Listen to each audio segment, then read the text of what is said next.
Om Ajnanatirimandasya Jnananjanashalakaya Chakshurum Militam Yena Tasmai Shri Guruve Namaha.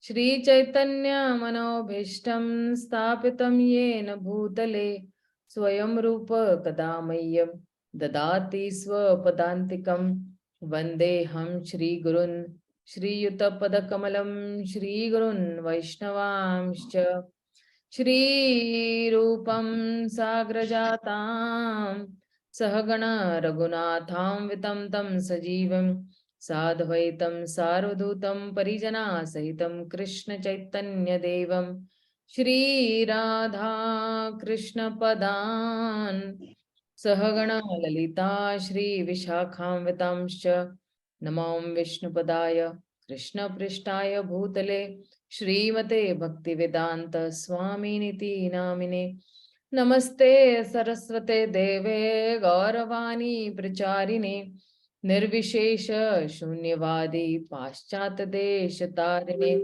He Krishna Karuna Sindhu Bandhu Jagatpate Gopesha Gopika Kanta Radha Kanta Namostute तप्त कांचन गौरांगी राधे वृंदावनेश्वरी वृषभानु सुते देवी प्रणमामि हरिप्रिये वाञ्छाकल्पतरुभ्यश्च कृपा सिन्धून एव च पतितानं पावनेभ्यो वैष्णवेभ्यो नमो नमः श्री कृष्ण चैतन्य प्रभु नित्यानंद श्री अद्वैत गदाधर श्रीवासादि गौर भक्तवृंद हरे Krishna Krishna Krishna Hare Hare Hare Ram Ram Ram Hare Hare Hare Krishna. So, yet another wonderful session of Sri ISHOPANISHAD, and we'll be discussing about mantra 14 today. Let me just share you the screen. So, this is a very wonderful mantra. We'll just, you all can, if you all desire, you all can unmute yourselves and you all can just follow me. Sambhutim cha vinasham cha. Sambhutim cha vinasham Yes, yes, tad vedobhyam saha. Yastadvedam bhayam shaha Vinashena mrutyum tirtva. Vinasena mrityutva Sambhutyamritam ashnute. Sambhutam asnute Yeah. Sambhutim cha vinasham cha. Sambhutim cha Yattad vedobhyam saha. Yastadvedobhyam shaha Vinashena mrityum tritva. Vinasena mrityum tritva Sambhyutya amritam ashnute. Sambhuti amritam asnute Sambhutam ja vinasham cha. Sambhutim avinasham Yattad vedobhyam saha. Yastadvedo bhayam shaha Vinashena mrityum tirtva. Vinasena mrityum tritva Sambhutyamritam ashnute. Sambhuti amritam asnute. So actually these Sanskrit dialects, they are a little, different from what we also say. Like for example, this is Sambhutima. U means a long U. If there is a, slash above the U, then it's a long U. Or even if you see this A over here, there is a, slash above the A, means it's a long A. And if there is a, apostrophe above S, so it is sh. And above ma, if there is a dot, then mah it is, like that way. Or if there was a dot below ma, so then it is ma, you will be more inside. Or if you see mah here also, see mah, that way. Or if there is a dot below r, r, so it is ru, mrutyum when we say mrutyum, tirtva, again a, long a over here. And here also s, there's a slash above s, so this ashnute, sh, shamruka sh. And if it is a dot below s, then it is sh, shatkon ka sh. Okay, so these if you understand, then reciting Sanskrit will be very easy. Okay, let's go to the translation. Today is a very, very beautiful, this particular shloka is also. One should know perfectly the personality of Godhead Sri Krishna and his transcendental name, form, qualities, and pastimes, as well as the temporary material creation with its temporary demigods, men and animals.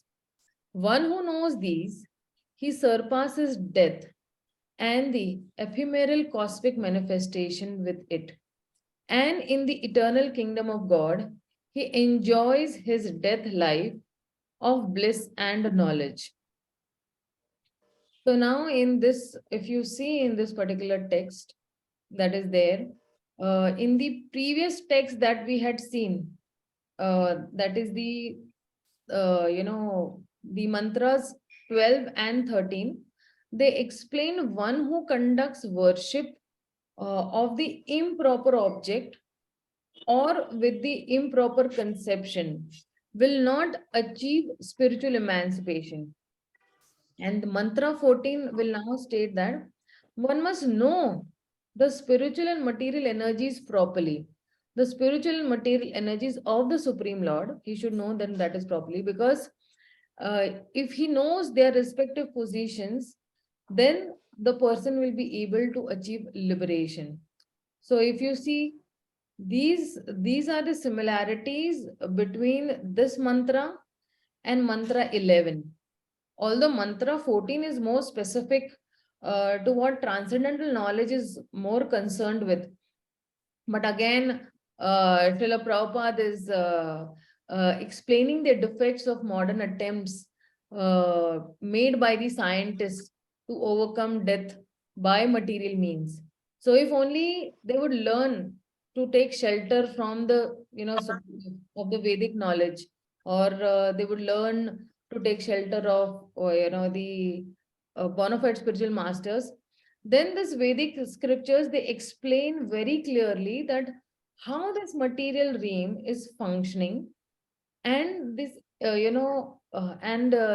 imperative importance of taking shelter of Krishna in devotional life to become free from material life. So when you're understanding the predicaments of conditioned life in this material world and its natural position in relation to Krishna, then engaging in devotional life, one can, go back home, back to Godhead.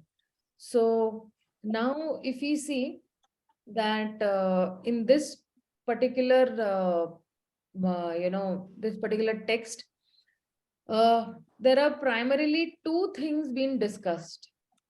What are the scientists trying to do to solve the problem of death? So they are wrong attempts, and then so if somebody is doing a wrong attempt to solve the problem of death, and what is the correct attempt of trying to solve the problem of death? So if you are taking the wrong path, you will have your attempts will be actually doomed. You will have failing attempts. But if you are on the correct path of trying to solve the problem of death, then your attempts will be successful. So where will where will the attempts fail? So with those people, uh, you know, oh,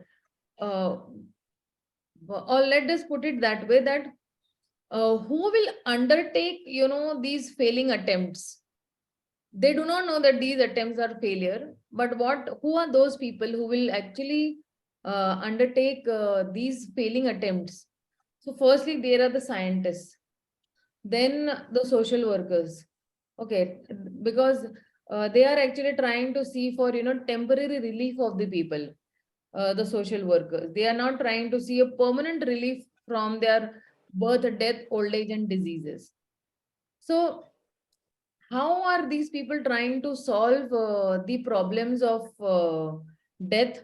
So scientists are trying to solve the problem of death by actually, creating spaceships or atomic energies or something like that.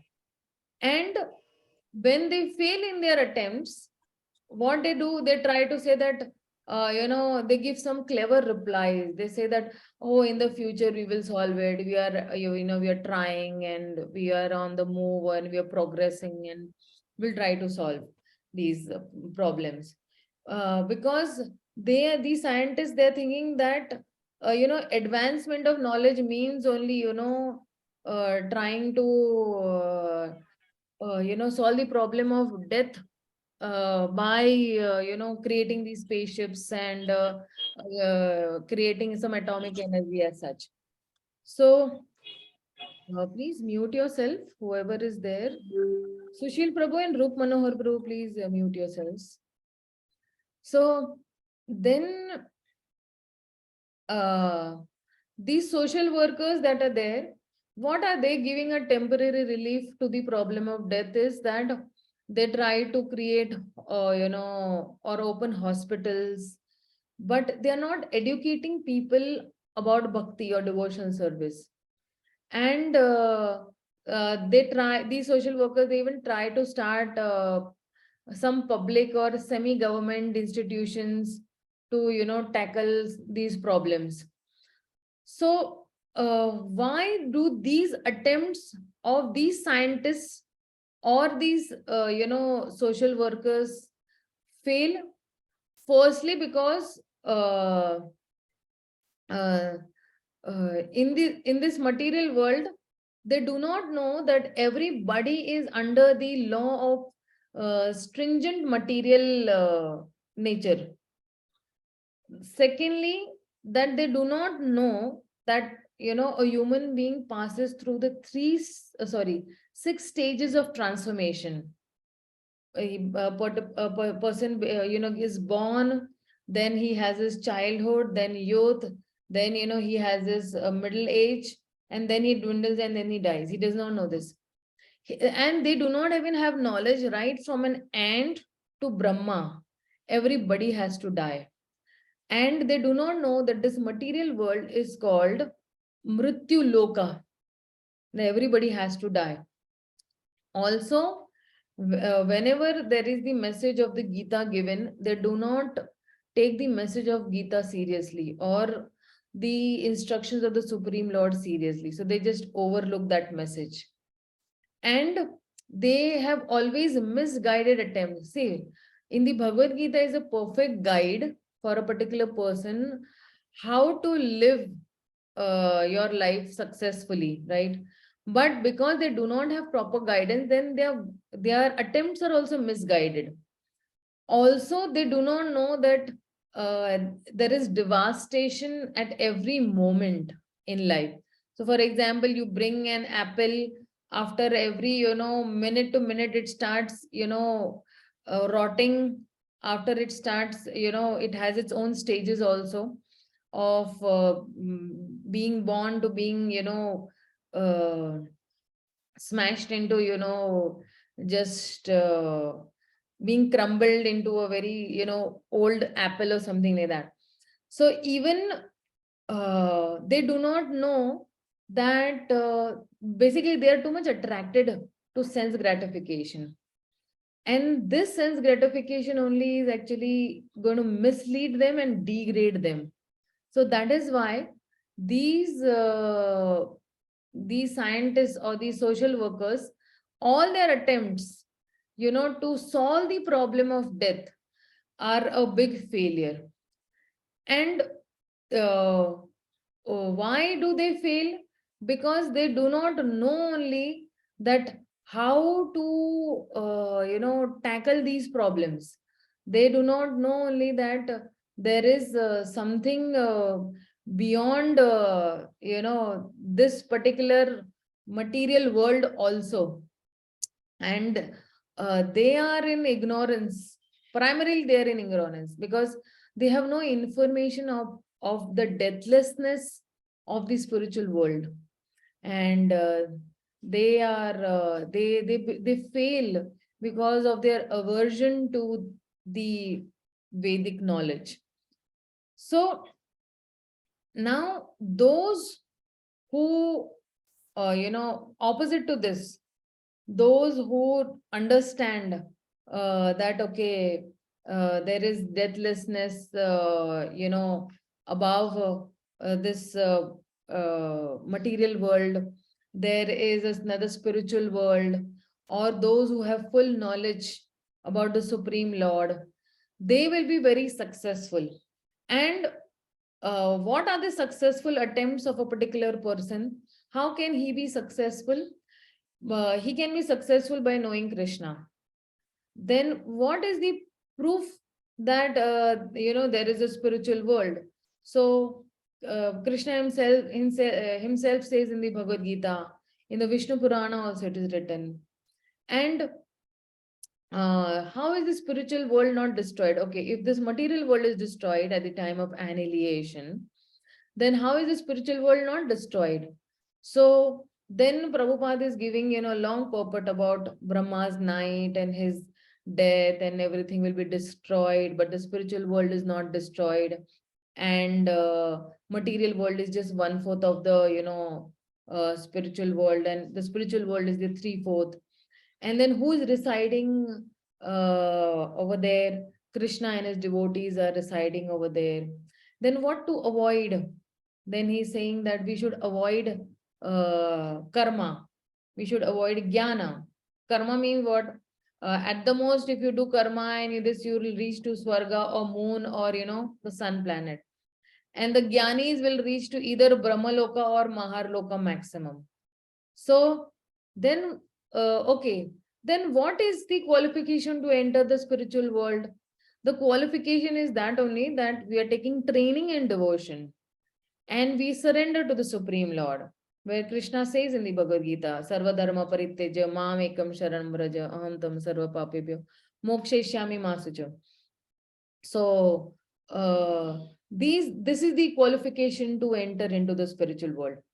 So now when we will see in paragraph 1 to 11, we will very, very slowly see that there will be two things primarily discussed into this particular mantra, is that those who are trying to solve the problem of death, if they are doing wrong, then they'll be doomed. And if they are doing in the correct way, then their attempts will be successful and they will be going to the spiritual world. So I'll just share the screen. Please read this paragraph number 1 and 2.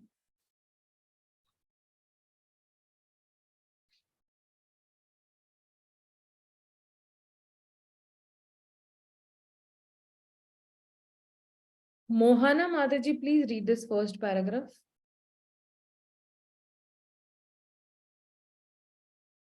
Mohana Mataji, you're there?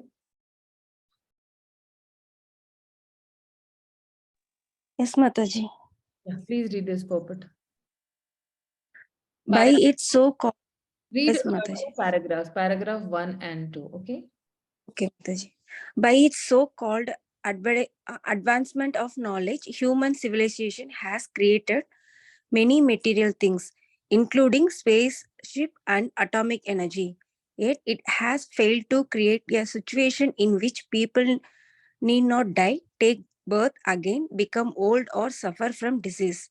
Whenever an intelligent man raises the questions of these miseries before a so-called scientist, the scientist very cleverly replies that material science is progressing and that ultimately it will be possible to render man deathless, ageless, and diseaseless.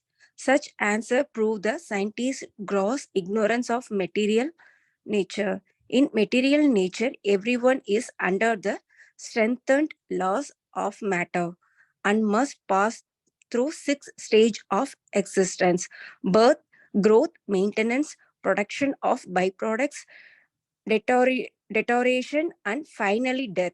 No one in contact with material nature can be beyond these 6 laws of transformation. Therefore, no one, whether demigod, man, animal, or plant, can survive forever in material world. The duration of life varies according to species.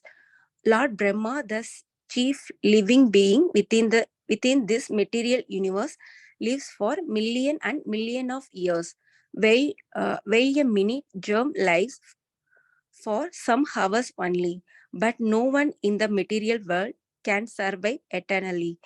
Things are born or created under the certain conditions. They stay for some time, and if they continue to live, they grow, procreate, gradually dwindle, and finally vanish. According to these laws, even the Brahmas, of which there are million different universes, are all liable to death either today or tomorrow. Therefore, the entire material universe is called Mithriya Loka, the place of death. Yeah. This is Martya Loka. Mithriya Loka, okay. Okay. Thank you so much, Mataji. Hare Krishna. Hare Krishna. So now in these first 2 paragraphs, as actually I must have given the overview of to everybody. It's saying that material knowledge, how much ever you have advancement, material knowledge cannot give us a deathlessness. This is the first kind of a failed attempt that the scientists or the social workers are doing. But primarily over here, Srila Prabhupada is mentioning about the scientists. So it's saying that whatever advancement of knowledge a particular person has, or the human civilization has created by so many material things and so many modern gadgets are there, but still it has failed to create a situation in which people need not die. They can keep on taking birth again and again, and they can become old also, and again they can suffer from disease also. Nobody is actually trying to solve the problem of birth, death, old age, and diseases. So they are thinking that they're trying to solve the problem, but they have, they have failed to give a permanent shelter or a permanent solution to this birth, death, old age, and disease. And that is why these scientists, they are saying that we are progressing, and it will be possible. They're so confident about that they can give somebody deathlessness or disease. They can give somebody agelessness or diseaseless body. So these whatever these answers that the scientists are giving, basically they are giving based on their own ignorance about the material nature. Because everybody knows that there are 6 stages of existence in a particular living thing or a non-living thing. Living thing has 6 stages, but the non-living thing has 3 stages.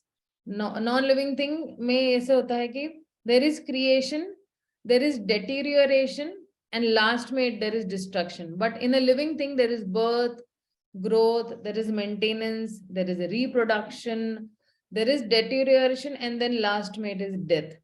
So these 6 laws of transformation that are there, they do not know this. Because if you see, nature is cyclic. You have day and you have night, you have seasons. So this model is very unnatural. And if you see the Christians, they have they have their own what do you say, they have their own chart. Actually, they say that basically they have a very linear approach from start and end. Like, so there is creation of the universe, They do not know how the creation of the universe is there. They do not know about the appearance also of the unicellular organisms. They do not know even about the evolution of the human being. They do not know even about the destruction of life. The devastation of life. They do not know even the destruction of the universe. So the Christians do not know, because they think that before Jesus, everything, pointed to his appearance. And after his death, everything is actually moving in the direction of reappearance of, Masiha. So science replaced Jesus with, a secular God. And they're thinking that is their progress. And they're putting, today's men at the top of the history. But if you see the Vedic texts that are there, they put the current lot of humanity at the right at the bottom, because this is not a linear model. It is actually, the cyclic model. If you see, you have the 4 yugas keep on repeating, right? Right from Satyug, Treta Yug, Dwapar Yug, and Kali Yug. But modern scientists, what they're trying to do is they're restricting the development just on the material level. And this only does not give them a chance to materially or spiritually progress by getting out of this cycle. So even after so much of material advancement, still why there are so many miseries? Because people have no idea that they can even progress at a spiritual level. They do not have this particular idea. So if you see now, Brahma's calculation, I'll give you all I have a picture where it says that what is the life cycle of the Brahma. So at the beginning of and the end of each yuga, how many, there are sandhyas are there, or Kali Yuga is of how many years, and then how many sandhyas are there, how many manvantars are there, and when is the Mahapralay happening. All these information I'll be, sharing with you all. I have it somewhere, but I just need to find it out in my one of my folders. So with that, you all will get a very clear idea of, the age of the earth, the age of the universe, Brahma's age. So this duration of life will vary according to different species. Like Lord Brahma, he'll live for millions and millions of years, while a minute small germ will live only for some hours only, or maybe some just minutes also. So we actually are not interested in a long life. There was a rishi called Loma Rishi. He was given the benediction that he could live as long as he has hair on his body. And if you see, his one hair went down in one day of Brahma. So he would live, he would actually outlive even Brahma. And he was sitting outside, with his disciples.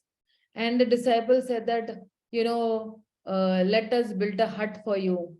So Loma Rishi is telling that, no, I don't want this hut. I don't want all these facilities. I'm here very temporarily. So imagine if Loma Rishi is saying that he has a span of even, outliving Brahma's age also. Brahma's age is some trillion, 155 dot something trillion years. So he himself is telling that life is temporary. We are over here living only maximum, not more than 80, 90 years, right? So life takes off when we understand how soon life will take us off.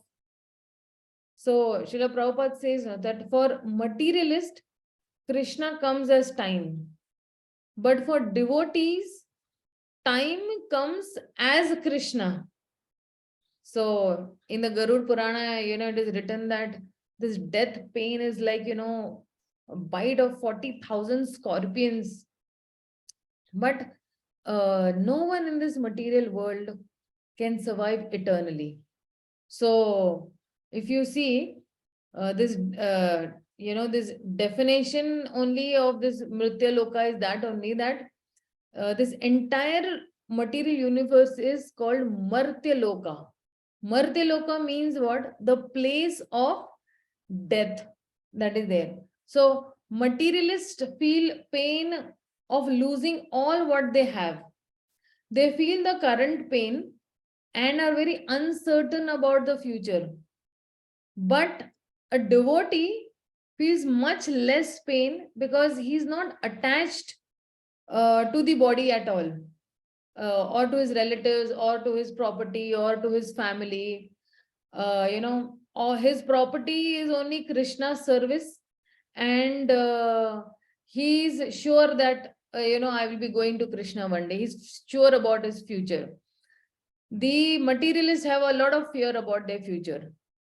So there might be sorrow of separating from devotees in the form of death, but the eagerness to reunite with Krishna and the pure devotees in the spiritual world is very strong with the devotees. So for devotees, actually, suffering is not suffering, but only inconvenience.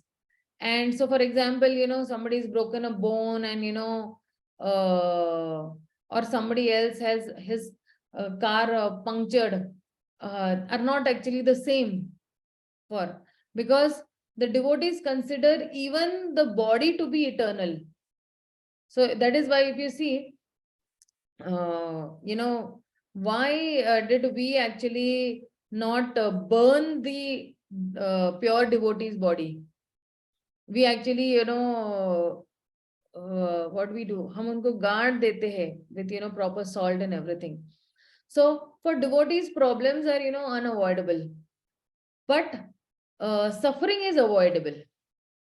Problems will be there, problem of birth, death, old age, and disease, but then suffering will be allowed. Why? Because like, for example, a bride with no courtship period, and a bride with a long courtship period. Now this is the difference between that for example, she has she has only a limited period, and that the other bride does not have a limited period. She can live how much ever she wants. So when His Holiness Sridhar Swami Maharaj, he was introduced to Krishna consciousness. He was introduced to Krishna consciousness through ISHOPANISHAD only. Why? Because if you see that he got very severe problem in the liver, and the doctor told that you will die very shortly. So very, you can say, जादू को क्या बोलते हैं हिंदी में, miraculously he lived for another more 12-13 years more. And he went to Mayapur, and he was always joking, and he was he was giving that how to he was giving classes on how to make a profitable business out of my stomach.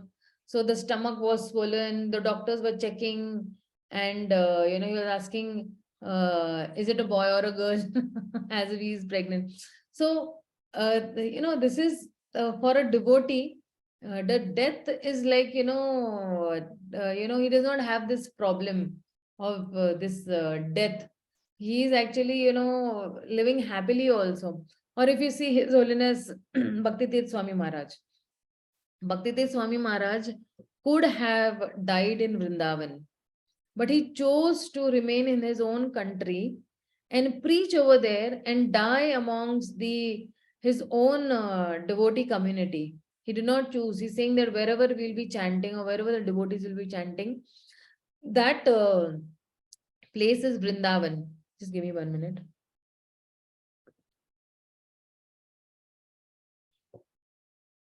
Why that place is Vrindavan? Because wherever there is the chanting of the holy names of the Lord will be personally present.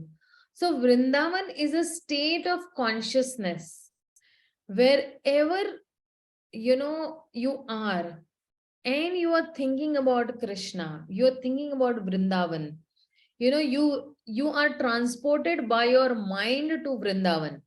Then whether you are in USA, you are in Dubai, you are in Malaysia, you are in Hyderabad, you are in Delhi, wherever you will be, or you are in Mayapur also, that place is actually, Vrindavan. So that is a state of consciousness. Okay, so this is what has been said in these two paragraphs. Let's go to the next paragraph.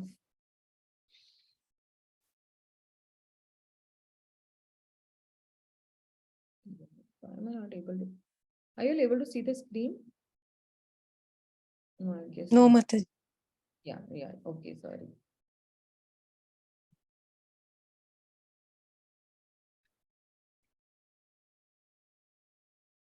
Nivedita Mataji, please read this paragraph.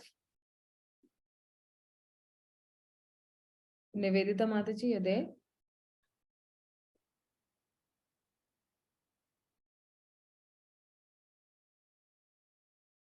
Yeah, your voice is not audible. You have They have no. yeah, now we can hear you. Just a minute, I'll remove my headphones. Yeah, I'll start.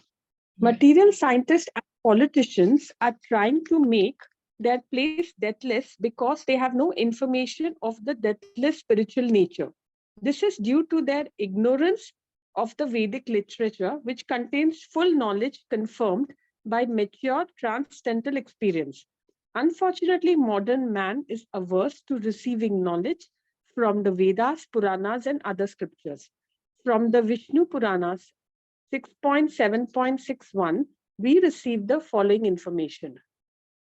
Vishnu Vishnu Shakti Prokta Kshetra Vyakha Tatha Para Avidya Karma Samgyana Tirtiyata Shaktir Ishyate. Yeah, you can read from your Mataji. Thank you. Lord Vishnu, the personality of Godhead, possesses different energies known as Para, superior, and Apara, inferior. The living entities belong to the superior energy. The material energy in which we are presently entangled is the inferior energy. The material creation is made possible by this energy, which covers the living entities with ignorance, avidya, and induces them to perform fruitive activities. Yet there is another path of the Lord's superior energy that is different from both this material inferior energy and the living entities. That superior energy constitutes the eternal, deathless abode of the Lord. This is confirmed in the Bhagavad Gita 8.20. Parastatma tu bhavo anyo vyakto avyakta sanatana yah sarveshu bhuteshu nastesto na vinashyati. Yeah. Should I continue? Yeah, continue. All the material planets, upper, lower, and intermediate, including the Sun, Moon, and Venus, are scattered throughout the universe. These planets exist only during the lifetime of Brahma. Some lower planets, however, are vanquished after the end of one day of Brahma and are again created during the next day of Brahma. On the upper planets, time is calculated differently. One of our years is equal to 24 hours, or one day and night on many of the upper planets. The four ages of Earth, Satya, Treta, Dwapara, and Kali, last only 12,000 years according to the time scale of the upper planets. Such a length of time multiplied by 1,000 constitutes one day of Brahma, and one night of Brahma is the same.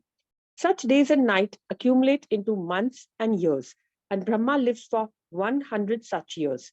At the end of Brahma's life, the complete universal manifestation is vanquished. Those living beings who reside on higher planets like the sun and the moon, as well as those on Mrityuloka, this earth planet, and those who live on lower planets, all are merged into the waters of devastation during the night of Brahma. During this time, no living beings or species remain manifest, although spiritually they continue to exist. This unmanifested stage is called avyakta. Again, when the entire universe is vanquished at the end of Brahma's lifetime, there is another avyakta state. But beyond these two unmanifested states is another unmanifested state, the spiritual atmosphere or nature. There are a great number of spiritual planets in this atmosphere, and these planets exist eternally, even when all the planets within this material universe are vanquished at the end of Brahma's life. There are many material universes, each under the jurisdiction of a Brahma, and this cosmic manifestation within the jurisdiction of the various Brahmas is but a display of 1/4 of energy of the Lord, Ekapad Vibhuti. This is the inferior energy. Beyond the jurisdiction of Brahma is spiritual nature, which is called Tripad Vibhuti, 3/4 of the Lord energy. This is the superior energy of Para Prakriti. Yeah, Mataji. The Yeah. pre- Yeah, Mataji. Thank you. I'll just explain. Thank you. Hare Krishna Mataji, this Yeah. is Sucharita here. Mataji, I just have a short question. Mataji, what you are showing in the screen is very different from the book. This book got edited, Mataji? Yeah. Yes, this book got edited, Bida. So then I'll just Oh, share the link with you. You can study from here, okay? Anybody else is facing the same problem? No, I guess maybe Sucharita, you just need to revisit that book and then you can study from here. And yeah, one more thing, what I will do is right from the invocation to the all the last mantras, I'll give you all charts that I have prepared. And that big for when I'll be giving you all charts, then the understanding of every mantra will become very easy for you all. Okay, I think I did share a couple of mantras and then maybe I just forgot. So I'll just reshare with you all the whole thing again. Okay. Okay, fine. So then over here now in these, uh, 3 paragraphs, actually, basically it's telling about that, it is giving about the knowledge of this Mritya Loka and the world of deathlessness also. So then why do the scientists, they are making these all attempts, to live, a deathless life. So these material scientists and politicians, they are actually trying to make this place deathless. But this place in itself only is called Martyaloka. It is made only, for people to be born, living entities to be born and then die. And they have no information of the deathless spiritual nature.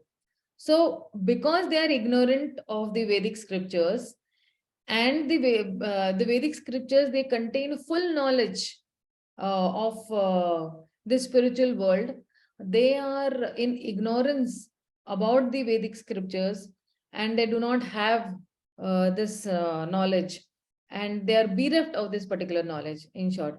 So there is another superior energy also of the Lord. This energy of the Lord is inferior energy, but there is another superior energy of the Lord, which is different from both the material inferior energy and the living entities also. And this superior energy is eternal, and that energy is actually called the deathless abode of the Lord. So the scientists do not know, the social workers, they do not know, and they do not know these two, and that is why he's saying that ekapad vibhuti and tripad vibhuti. So material nature is ekapad vibhuti, and the spiritual nature is tripad vibhuti, 3/4. So material nature is only 1/4 of the spiritual world. 3/4 is the spiritual world, that way. So, and they're thinking that by going to Swargaloka, my life will be, becoming big, or if I get the lifespan of Brahma, I'll be living long. But right from an ant to Brahma also, in the Bhagavad Gita, it said that everybody has to die. So even Brahma is just a post. It's just a, if somebody is doing good tapasya and he is actually trying to please the Supreme Lord, then he gets the post of Brahma. But even he has to get down, he also has to die. So, two avyakta stages are there, two unmanifested stages are there. One is at the night of Brahma, and one at the end of the life of Brahma is there. And beyond these two manifested stages, there is another unmanifested state, and that is actually the spiritual world, or the spiritual nature, or the spiritual atmosphere. So there are a great number of spiritual planets also in this atmosphere of the cosmic manifestation. And these planets, they also exist eternally. Like Vaikuntha is existing eternally, Dwarka is existing eternally, Mathura is existing eternally, Jagannath Puri is existing eternally, or Mayapur is existing eternally. So, and even when all these planets within this material universe, if they are vanquished at the life of Brahma's life, but these planets do not get vanquished. So all these planets, all these Vaikuntha lokas that are there is a different Mathura planet, and these come under actually the Vaikuntha planets only. And that is why they do not get annihilated at the time of devastation, or they do not get vanquished at all. So this is what has been said into these three paragraphs, that it is giving Vedic knowledge will give you the knowledge of the spiritual world, that there is a world of deathlessness also beyond this world of death. Okay, so this is what is being said into these three paragraphs. Let me share you the screen.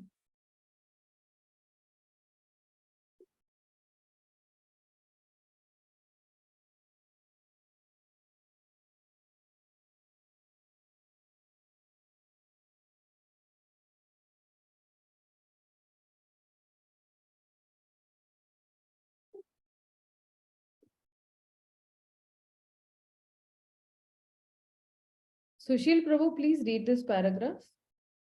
Only this paragraph, okay? You'll have to. Hare Krishna Mata. Yeah.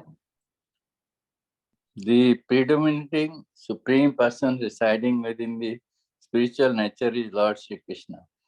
As confirmed in Bhagavad Gita 8.22, he can be approached only by unalloyed devotional service and not by the process of jnana, philosophy, yoga, mysticism, and karma, fruitive work. The karmis or fruitive workers can elevate themselves to the Swarga Loka planets, which include the sun and the moon.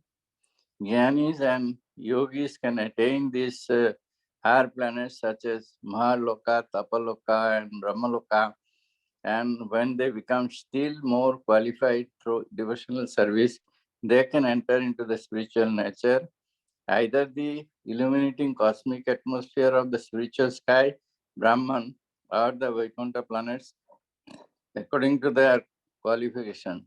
It is certain, however, that no one can enter into the spiritual Vaikuntha planets without being trained in the devotional service. Hare Krishna Mata. Yeah, thank you, Prabhu. Thank you so much. So, now over here, they're saying that in this particular paragraph, they're saying that who can enter into this spiritual planet, which is a world of deathlessness? Only devotees can enter, right?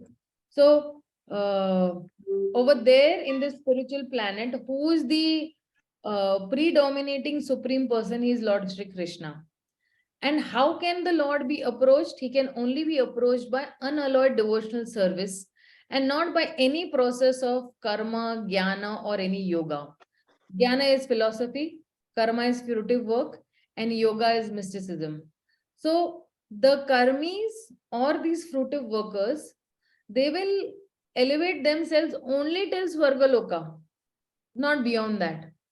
The Gyanis and the Yogis can reach till the planets of Maharloka, Tapaloka, or till Brahmaloka. But when somebody when they will become more qualified, actually, even by staying from Maharloka, Tapaloka, Brahmaloka, Svalvaloka, if they become still more qualified through devotional service, then they can also enter into the spiritual, planet. They can also enter into the Vaikuntha planet, and they can also, enter into straightly to Golok Vrindavan, the abode, the supreme abode of the Lord. So, in this planet of Vaikuntha planets, without being trained in devotional service, nobody can enter.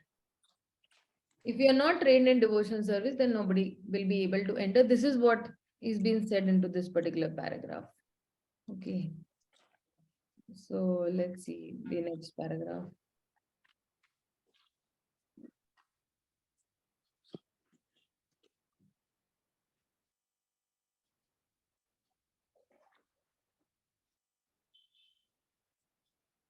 Shanti Mataji, please read this paragraph.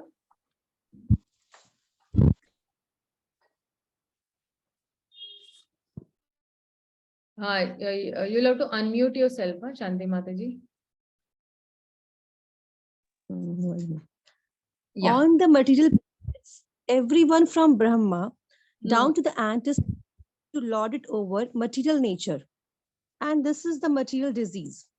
As long as this material disease continues, the living entity has to undergo the process of bodily change. Whether he takes the form of a man, demigod, or animal, he ultimately has to endure an unmanifested condition during the two devastations, the devastation during the night of Brahma and the devastation at the end of the Brahma's life. If we want to put an end to this process of repeated birth and death, as well as the concomitant factors of old age and disease, we must try to enter the spiritual planets where we can live eternally in the association of Lord Krishna or his plenary expansions. His Narayan forms, Lord Krishna or his plenary expansions dominate every one of these innumerable planets, a fact confirmed in the Shruti mantras. Eko vasi sarvagaha Krishna idya eko pishan bahudha yo vabhati. From Gopala Tapani Upanishad 1.3.21. Yeah, thank you so much. Thank you. So now if you see in this particular paragraph, what is Srila Prabhupada trying to say is that Krishna or the Supreme Lord, Krishna or Narayana, he is actually dominating this world of deathlessness, the spiritual world. On the material plane, everyone from right from Brahma down to the end, they're trying to lord it over this material nature. And this is only the material disease. Means what does it mean by trying to lord it over the material nature? Trying to lord it over the material nature means only this, that a particular person is trying to solve the problems of death, birth, old age and disease. And he's trying to think that, okay, I can, overcome this by my own efforts. I can dominate this material world and I will be eternally happy. I'll be eternally living. I will have no death. I will have no diseases. This is called trying to lord it over the material nature. So if we want to put an end to this cycle of birth and death, then what should we do? We must actually enter into these spiritual planets. And there only we can live eternally in the association of, the Supreme Lord and the other energies of the Supreme Lord, that are the other gopis and the gopas, and or his other expansions that are there called the Narayana forms. You can live with that. So if you see the Shastric proof, somebody will ask that what is the Shastric proof that the Lord is there in the spiritual world and he's dominating? So then the Shastric proof Prabhupada is giving is actually from the Gopal Tapani Upanishad. He's giving that. that Lord Krishna is only, or his planetary expansion only, they're dominating all these planets that are there. And this is confirmed in this Gopal Tapani. So this is what is being actually said in this particular 9th paragraph. Let's go to the 10th paragraph.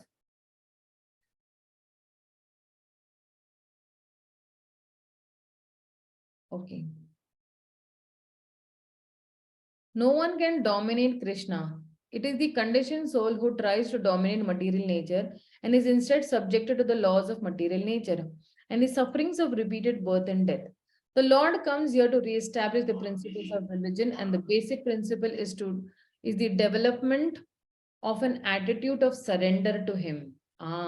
See, this is a very important line. The Lord comes here to re-establish the principles of religion, and the basic principle is the development of an attitude of surrender to Him. अब जब हम लोग आए थे वहां से हम बागी बन के आए थे, we became rebellious towards the Supreme Lord and we rebelled, and that is why we came over here. Now to come out of that rebellious nature, then what attitude do we develop? That attitude of surrender, when we develop, then you become eligible to go back over there. So the Lord is also actually demanding this, that please develop this attitude of surrender. So this is the Lord's last instruction in the Bhagavad Gita. Sarva dharma parityaja mam ekam sharanam vraja. Give up all processes and surrender unto me alone. Unfortunately, foolish men have misinterpreted this prime teaching and misled the masses of people in diverse ways. People have been urged to open hospitals, but not to educate themselves to enter into the spiritual kingdom by devotional service. They have been taught to take interest only in temporary relief work, which can never bring real happiness to the living entity. They start varieties of public semi-governmental institutions to tackle the devastating power of nature, but they do not know how to pacify unsurmountable nature. Many men are advertised as great scholars of the Bhagavad Gita, but they overlook the Gita's message by which material nature can be pacified. Powerful nature can be pacified only by awakening of God consciousness, as clearly pointed out in Bhagavad Gita 7.14. So now if you see in this particular paragraph, what is Prabhupada trying to actually say is that Krishna is coming down to this material world or to this world of death, Martya Loka. Why is he coming over here? He's coming to take us back home. But the foolish, scientists or the relief workers, they are misinterpreting the Lord's teaching, and this is like the second failed attempt that they're thinking that, okay, by social service, we can solve the problem of death. So no one can actually dominate Krishna. Why? The Lord is coming over here to reestablish the principles. And what is the basic principle the Supreme Lord is asking? The basic principle is the development of an attitude of surrender to the Supreme Lord. So 18.16, in that he's saying Sarva Dharma Parityaja. So foolish men, what they are interpreting, they are saying that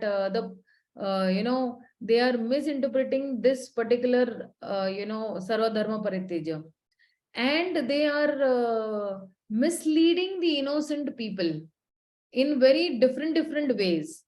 How they are misleading the people in different ways? They're saying, no, we have to open hospitals and we should not study about bhakti or devotional service, and they are taking interest in only temporary relief work, which this temporary relief work, that it cannot bring any real happiness to any living entity.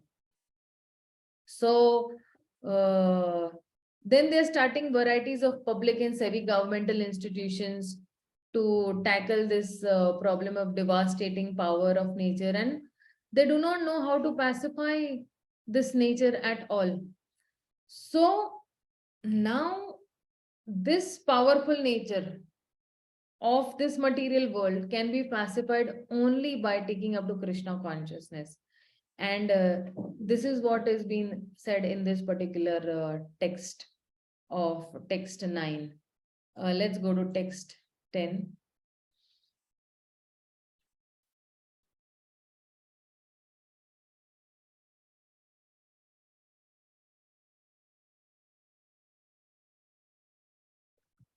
Atima Mataji, please read both the paragraphs 10 and 11. In this mantra, Shri ISHOPANISHAD teaches that one must perfectly know both Sambhuti, the personality of Godhead, and Vinasa, the temporary material manifestation, side by side. By knowing the material manifestation alone, one cannot be saved, for in the course of nature there is devastation at every moment. Anhe anhani bhutani gacchantya yamah lyam. Nor can one be saved from these devastations by the opening of hospitals. One can be saved only by complete knowledge of the eternal life of bliss and awareness. The whole Vedic scheme is meant to educate men in this art of attaining eternal life. People are often misguided by temporary attractive things based on sense gratification, but service rendered to the sense object is both misleading and degrading. Yeah, We read. must therefore save ourselves and our fellow man in the right way. There is no question of liking or disliking the truth. It is there. If we want to be saved from repeated birth and death, we must take to the devotional service of the Lord. There can be no compromise, for this is a matter of necessity. Hare Krishna. Yeah, thank you so much. So we just came to the end of this pulpit. As Mataji was just read, like that, we should not be misguided. And we should save even all the others also who are there on this earth planet by guiding them in a right way. So, one must perfectly know both. Sambhuti also. Sambhuti means the Supreme Personality of Godhead. And he should know Vinasha also. He should know the temporary nature of this material manifestation side by side. दोनों ज्ञान बहुत जरूरी है. भगवान का ज्ञान भी बहुत जरूरी है और इस भौतिक जगत का ज्ञान भी बहुत जरूरी है. और जब दोनों जानेंगे, sorry, I just went into Hindi mode, and by knowing both these natures, one can be saved. Just by having the knowledge of material manifestation alone, one cannot be saved. And in the course of the nature, there is even devastation at every moment. So nor can one be saved from these devastations by opening hospitals and some other relief works. So our discipline and our chavan brush and the biggest bank balance also will not save us. We can use them when material nature is needles us a little bit. So see, Gandhi was also so famous, but immediately when death came and threw Gandhi away also. So one can be saved only by complete knowledge of the eternal life of bliss and awareness. And when service is rendered to the sense objects, it is, it will mislead you only and it will degrade you. So then service should be rendered to whom? Then service should be rendered to the master of the senses, Rishikesha, the Supreme Lord. And if we want to be saved from this repeated birth and death, we must take to, the devotional service of the Lord. And there can be no compromise, because this is actually very much necessary for us to take up to devotional services. And that is why we see Prabhupada in these verses is going back and forth between 3 to 5 elements of false gurus and scientists and yogis and you know, the, that is the way to take it to heart. So, to dance with these elements of knowledge again and again, no, you should not dance with these elements. So now if you see in the next subsequent text that will be there from 15 onwards, we'll be seeing a series of verses going into the direct worship of the Lord by praying to him. How to pray to the Supreme Lord. So this mantra 14, it confirms that when we realize the eternal supreme personality of Godhead and the temporary nature of this material world, we will be able to enjoy an eternal life of bliss and knowledge in the spiritual world. And this practice of devotional service will help us to cultivate an attachment to spiritual life and detachment from material life. So everyone within this material world is trying to, lord it over the material nature, but even the materially pious, activities like opening hospitals and government institutions and schools will only lead us to frustration. And and it will only lead us to frustration, and it will not awaken these the Krishna consciousness, and it will just lead us to more degradation. So when we serve the Lord, by such service we'll become qualified to enter into the Lord's spiritual abode. And that is why if you see the knowledge of this Sambhuti or the Supreme Lord and this Vinasha, the temporary world, it is very necessary because it is saving us from these onslaughts of material existence. And this is what is actually been said. So what are certain points we need to actually consider in this is that without any goal of eternal spiritual life, people will be only living temporary life, temporary goals, and they will have those material goals, and these material goals will not lead us to any satisfaction. Basically, everybody wants a feeling of satisfaction, and that to a complete feeling of satisfaction. So these things will not lead us to that. And then when we are put in complete knowledge of the spiritual life, we know how to engage even the things of this temporary material world into the Lord's service. And then when we put these temporary material things into the service of the Lord, then we will have full satisfaction of engaging in the highest goal of life. So, when we will observe people that how they are lacking, spiritual life, and how they are suffering and how they are frustrated because they are not able to satisfy themselves eternally. So, and at the same time, we will be seeing that how only service to the Supreme Lord is the higher purpose, to the Supreme Lord. And we will see that the service to the Supreme Lord is the highest for, the mankind. Then we will see that we'll be able to actually come out of these shackles, and we will not keep on attempting again and again to the temporary, natures of this material world. So this is what has been actually said into this particular mantra. We'll be going, anybody has any questions about this? Quickly, 5 minutes, maybe we'll just take some queries if they have. Else I'm moving to mantra number 5, something really very important is going to come up now. From mantra 15 to mantra 18 are the most important text of Sri ISHOPANISHAD. And they're the most enduring text of Sri ISHOPANISHAD. Anybody has a quick question? Hare Krishna, Mataji. Yeah, Prabhu.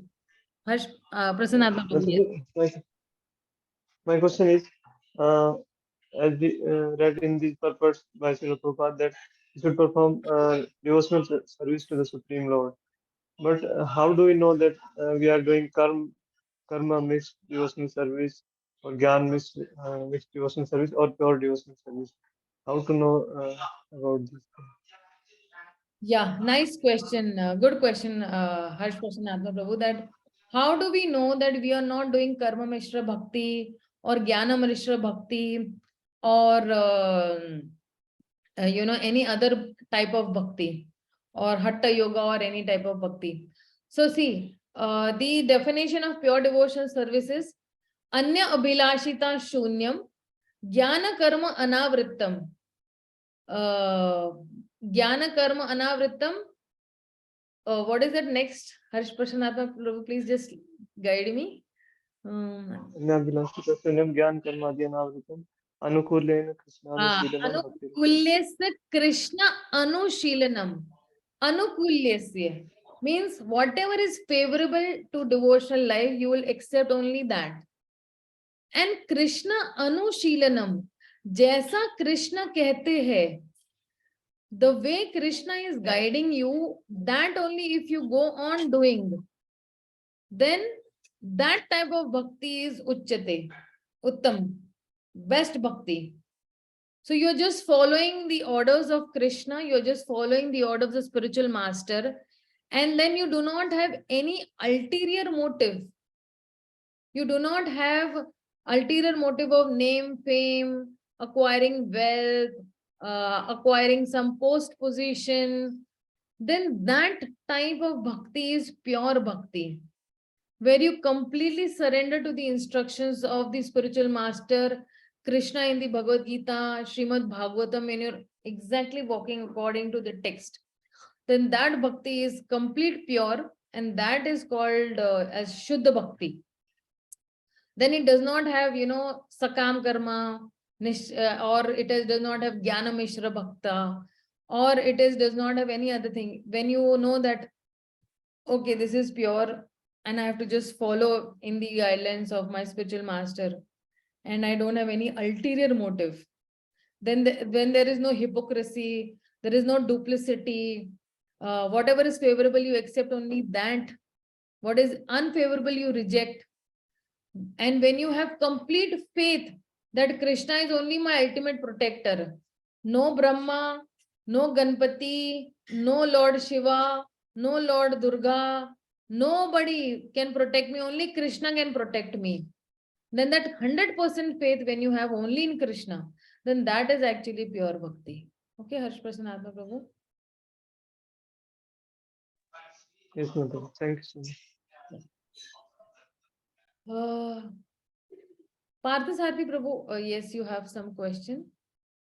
Hare Krishna Mataji, Dandavat Pranam.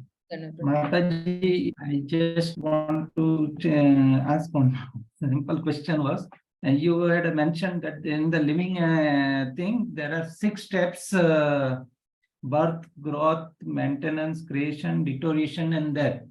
For a non-living thing, there are 3 steps. What you mentioned was birth, deterioration, and death. Can you give me the examples, 1 or 2? Yes, For yes. this non-living. Say for example, one laptop is created, okay?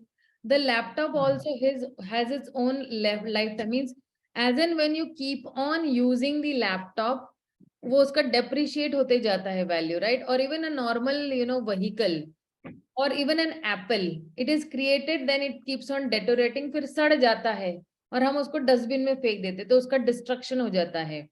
It again, goes back into the compost.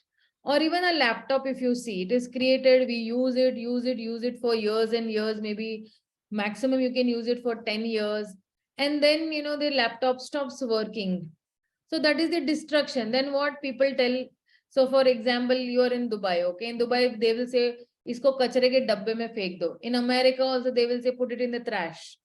So these are the 3 stages of non-living things, where they are created, they are used and used. And then finally, they have to be thrown in the trash also. You see anything, even if you see a normal bottle also. A bottle is created, then it goes in the marketplace, somebody buys it, use kar karke, fir wo, it gets crumpled and then it is destroyed. So sometimes the lifespan may be, 10 years, 15 years. but sometimes it might be just 10 days or 15 days also. Like if you see Bisleri water bottle, okay, it is created and within somebody is using it and then he throws it on the road or he crumbs it and puts it in the trash, gone. Okay, Prabhu. Thank you, Mother. Yeah, any more question anybody has? Okay, so if nobody has any questions, I will ask you questions at the end of the session for this particular mantra. We'll just go on to mantra number 15. Okay, I'll just share the screen with you all.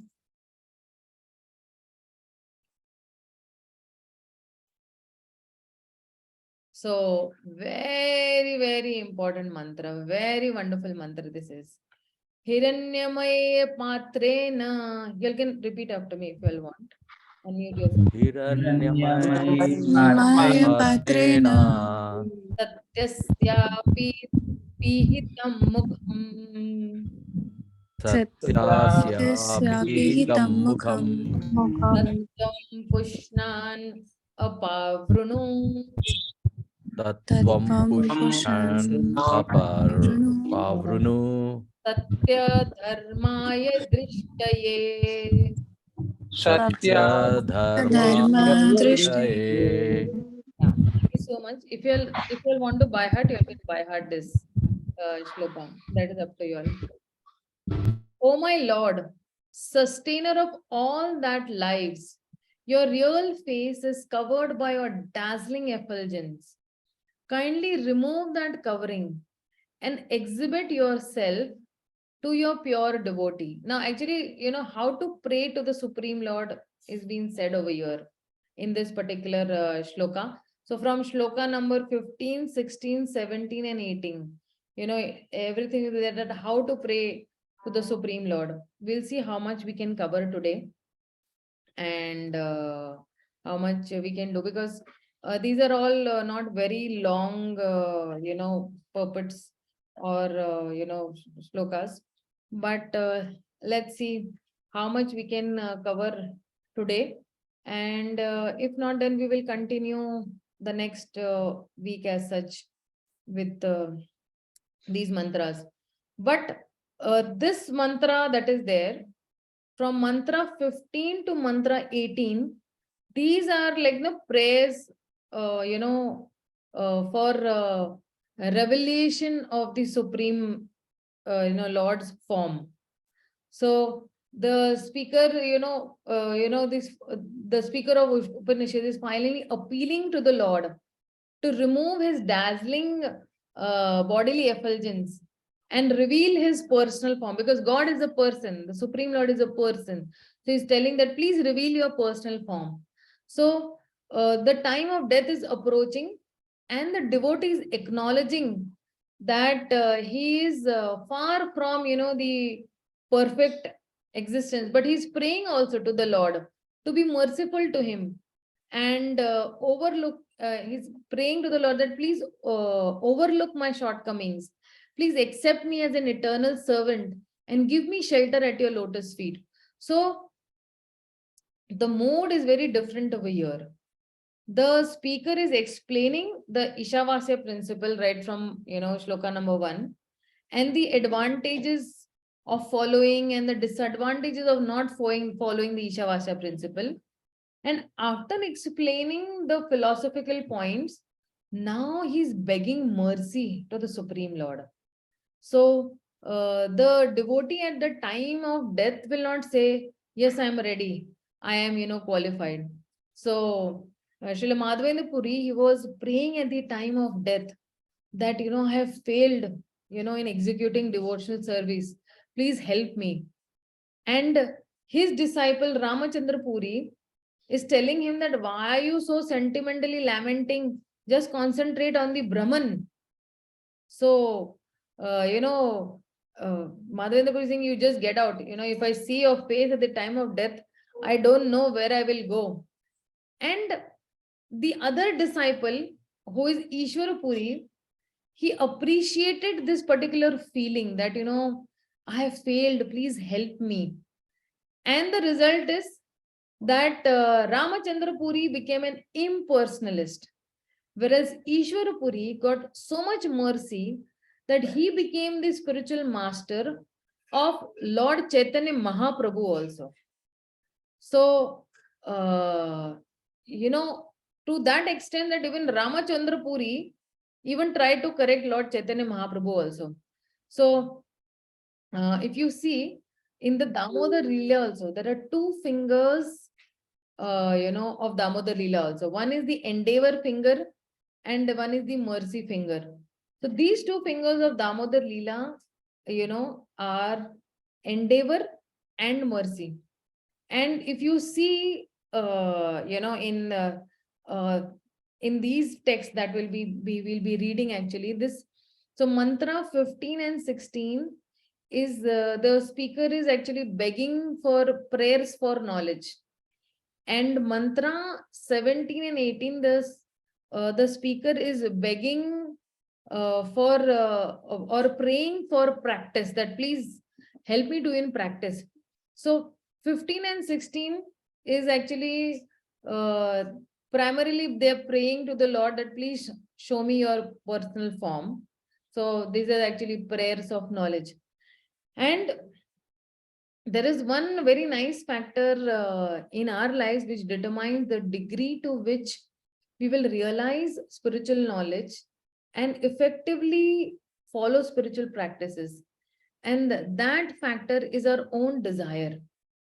Our desire for spiritual life will provide the necessary faith and determination to gain some proper realization or a tangible realization. And our determination and faith will also inspire the Lord to bestow His mercy upon us by revealing Himself and engaging in His service also. So this act of prayer is very powerful because it reveals. So it reveals also, and it will increase the strength also of our desire. So whenever we are praying, we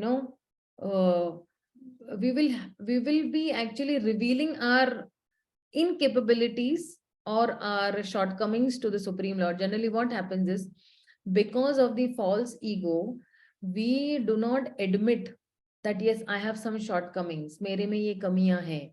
Because there is so much of false ego. But as soon as you reveal your shortcomings to the Supreme Lord, then the Supreme Lord is so merciful that He will help you to overcome those shortcomings in your spiritual life. And what will He do? He will increase the strength of our desire to gain His mercy more and more. So, and this will also actually help us develop our internal relationship with the Lord and increase our faith also with the Lord. So this mantra 15 and 16, devotee is praying to the Lord to reveal the knowledge of the Lord Himself. And he's saying that please, reveal your personal form. I want to see that particular personal form, the Tribhanga form, basically he wants to see. So if you see that he's saying that I cannot see beyond your glow, but I wish to see and I wish to know you, that who you are beyond this particular glow. So actually, basically, this particular, text is actually telling that Brahman realization is realization of Krishna minus realization of his form and personality.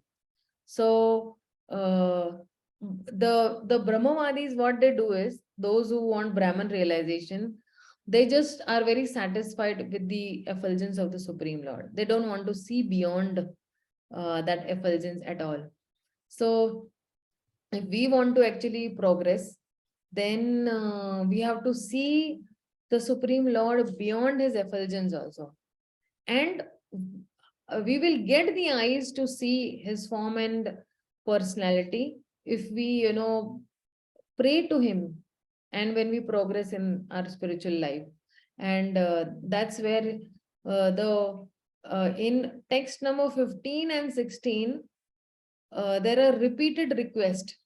The speaker is making the request 2 times. In 15 also is making a request, and in 16 also is making a request. That in 15 he is telling that please remove that effulgence so that I can see you, and see that how you are the highest manifestation of the absolute truth. Hiranyamayi patrena. So he's saying over here that in this particular mantra, and mantra, if you see 12, 13 and 14, he's saying that what is the necessity of understanding Krishna in relation to his material energies. And the last mantra that we saw, the mantra 15, it is explaining that one must also understand Krishna's relationship with his spiritual potency.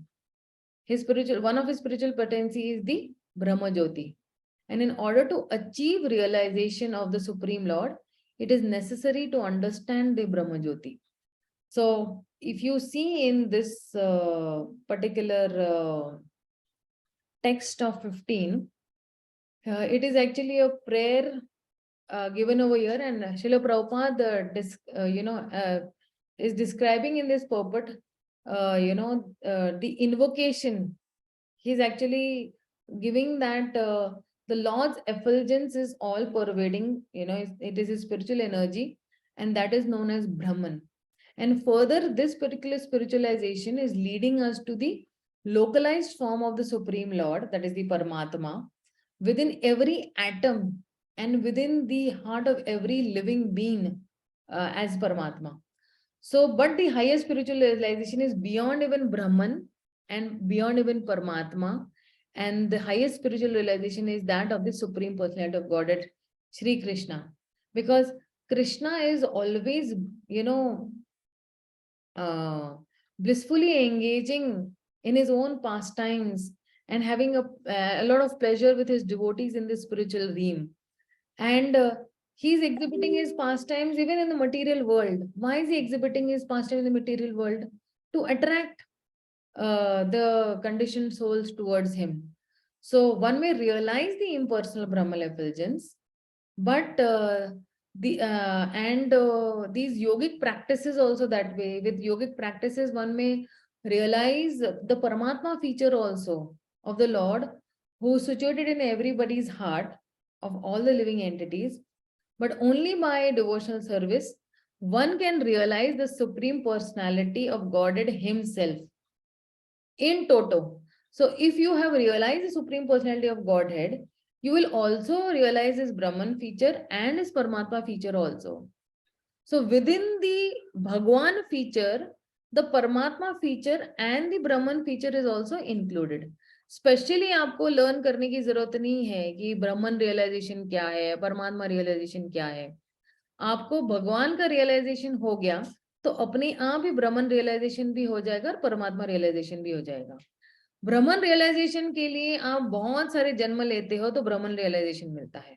परमात्मा realisation के लिए बहुत सारी तपस्या ध्यान करते हो तो आपको परमात्मा रियलाइजेशन मिलता है. But when you serve the supreme lord, automatically within this one lifetime only you will understand that what is Brahman realization and Paramatma realization. So for example, Prabhupada always gives an example of a 100 rupee note. In a 100 rupee note, the 10 rupee note is also included. Or in a 1000 rupee note, a 100 rupee note is also included and a 10 rupee note is also included. You specially don't have to include, automatically it is included. So now in this particular 15th, mantra, then Krishna is going to, the speaker is going to actually explain that this verse is so nice that it is combating the idea of the Upanishads, Vedas, and the impersonal idea of God. So there is a word over here called Mukham, and it is very clear. And the next text is also actually continuing with that same idea.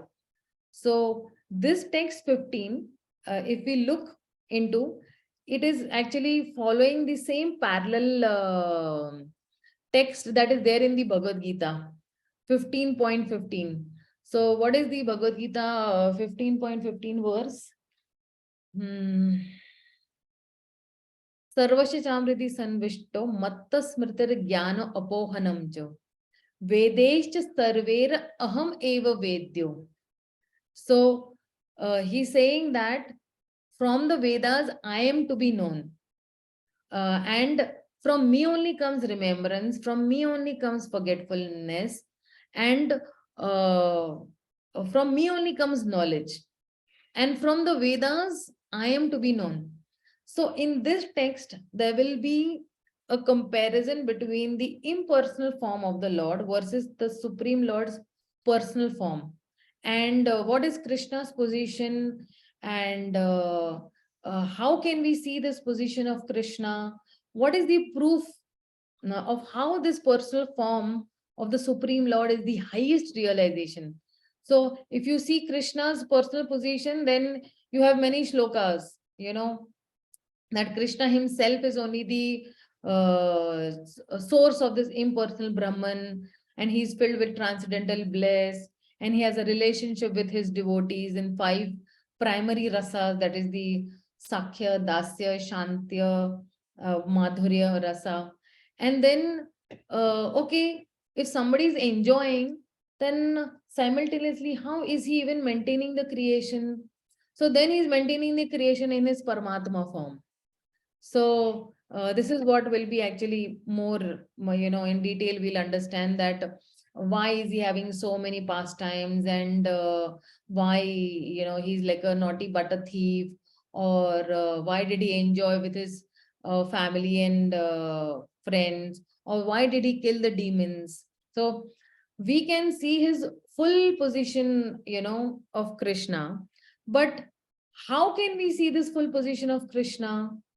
So, but if you are successful in understanding the personal form, then you will be able to see Krishna's form. But if you're not successful, if you are into an impersonal Brahman realization, or somebody goes into the Sankhya philosophy, then he will not be able to understand the full position of Krishna.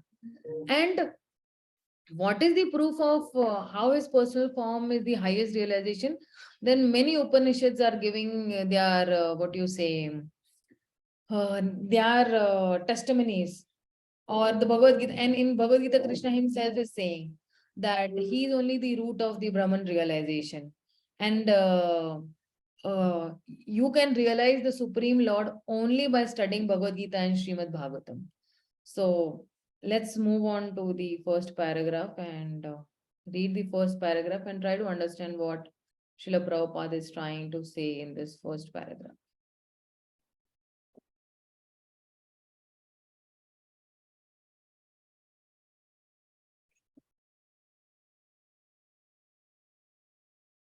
Matsyendra Prabhu, please read this first paragraph. Yes, Mataji. In the Bhagavad Gita 14.27, the Lord explains his personal race, Brahma Jyotir, the dazzling effulgence of his personal form, in this way. Brahmano I pradhishtaham amritasya yasya cha shashvatasya dharmasya sukha kantikasya cha. I am the basis of the impersonal Brahman, which is immortal, imperishable, and eternal, and is the constitutional position of ultimate happiness. Brahman, Paramatma, and Bhagavan are 3 aspects of the same absolute truth. Brahman is the aspect most easily perceived by the beginner. Paramatma, the supersoul, is realized by those who have further progressed. And Bhagavan realization is the ultimate realization of the absolute truth. This is confirmed in the Bhagavad Gita 7.7, where Lord Krishna says that he is the ultimate concept of the absolute truth. Mata Parataram Nanyat. Therefore, Krishna is the source of the Brahma Jyotir as well, as the all-pervading Paramatma. Later in the Bhagavad Gita 10.42, Krishna further explains, Athava Bahu Neithena Kim Jnathena Tavarjuna Vishtabhyaham Idam Krishnam Ekam Sena Stito Jagat. But what need is there, Arjuna, for all this detailed knowledge? With a single fragment of myself, I pervade and support this entire universe. Thus, by his one plenary expansion, the all-pervading Paramatma, the Lord maintains the complete material cosmic creation. He also maintains all manifestations in the spiritual world. Therefore, in this Shruti mantra of Sri ISHOPANISHAD, the Lord is addressed as Vasan, the ultimate maintainer. Thank you, Prabhu. Thank you so much. Very fluently you read the Sanskrit verses. Thank you so much, Prabhu. Thank you. Hare Krishna. So now in this first paragraph, what is Prabhupada actually trying to say? He's saying that in Bhagavad Gita, if you see the 14.2 shloka that Prabhupada is mentioning over here, that Brahma Jyoti are Lord's personal rays, the dazzling effulgence of his personal form. And these three aspects of the same absolute truth, that is Brahman, that is the Brahman is perceived by a beginner. Paramatma is perceived by one having a further progression in spiritual life. And the Bhagwan is the ultimate or the absolute realization. So the Shastric proof is over here that he's saying that Matta Parataram Nanyad. He's saying that therefore Krishna is the source of even the Brahma Jyoti as well as all the pervading Paramatma also. So his one planetary expansion, all pervading Paramatma, the Lord is maintaining this complete cosmic manifestation. He's also maintaining all the manifestations in the spiritual world. And that is why the Lord is actually called over here as Pushan. Pushan means the ultimate maintainer of. So if you see, when you say that Bhagwan is the ultimate revelation, so different processes have different levels of God realization. Like for example, Sankhya philosophy says that the absolute truth, they consider the absolute truth as matter, like all the elements that we have in the material world. So they say that, you know, absolute truth is matter. Or the Gyanis, they say that the absolute truth, you know, has only one potency. That is the Brahman potency, or the Brahman, the Sat aspect.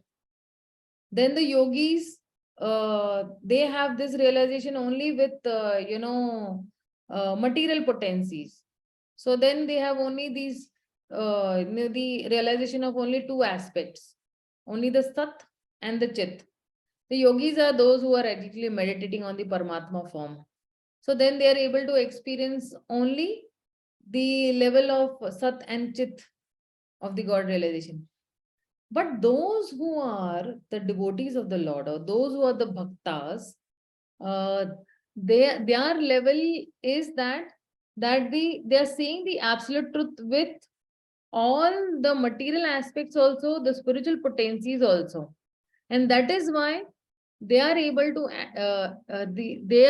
able to realize all the three aspects of the Supreme Lord, the Sat aspect also, the Chit aspect also, and the bliss aspect also, the Ananda aspect also. So, you know, for example, we may be attracted to like a, you know, pakoda or a gulab jamun, but we will not be attracted to its individual elements.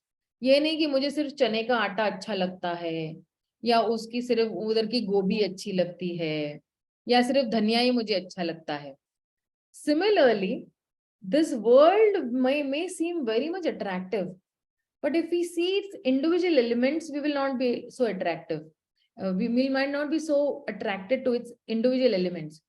So the Sankhya philosophy, has this, understanding. Now, to understand these basic elements of doing everything, we may also develop detachment also. So just the fragrance of gulab jamun is like the sat realization, right? And fragrance and visual. So you're seeing the gulab jamun visually also, and you're getting the fragrance also. It's like the sat and chit.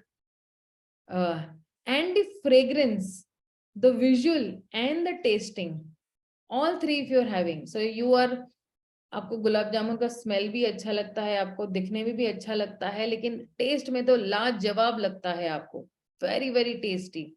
So then it is actually the Sat Chit Ananda aspect. So there is another analogy also which can be explained, like if you see that milk, okay, so then milk, if you are just you're just smelling milk, you will not have that much happiness seeing the milk, or just by smelling the milk you will not have that much happiness. But if you taste the milk, then you will get happiness also, and you will be nourished also with that same milk. Similarly, you will be nourished by understanding all the three aspects, the Sat, Chit and Ananda. But when will you be able to relish, or you will be nourished? Only when you will be serving the Supreme Lord with love and devotion. You will be surrendering to the Supreme Lord with love and devotion, and you will be an unalloyed devotee of the Supreme Lord. Then you only will be able to understand all the three aspects of Sat, Chit and Ananda. This is what is being said in this first paragraph. Let's go to the next paragraph.